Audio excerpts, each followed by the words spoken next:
మొన్నటికి మొన్న కర్నూలులో జరిగిన యాక్సిడెంట్ మర్చిపోకముందే చేవెళ్లలో భయంకరమైన బస్సు ప్రమాదం. 24 మంది స్పాట్లో డెడ్ అయిపోయారు. ఇవి మాత్రమేనా మనకు తెలిసింది? కానీ ఇప్పుడు నేను చూపించే వీడియోలు గుండె ధైర్యం ఉన్న వాళ్ళు మాత్రమే చూడండి.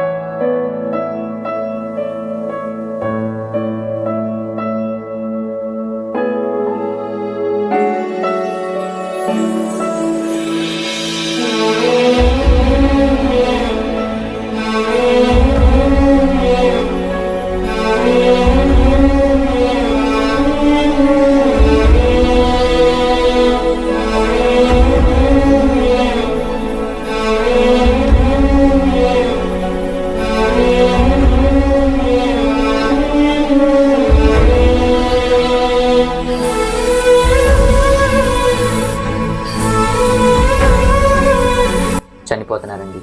అందరూ చనిపోతున్నారు. కుటుంబాలు చిన్న భిన్నమైపోతున్నాయి. సాతాను ఎవరిని మృంగుదునా అని చెప్పి వెదకు చూసి తిరుగుచున్నాడు. మరణమని మేఘము కమ్ముకుంటుంది. ప్రార్థించండి మిత్రులారా. మానవత్వం కోసం కాదు, మనిషి కోసమే ప్రార్థించండి.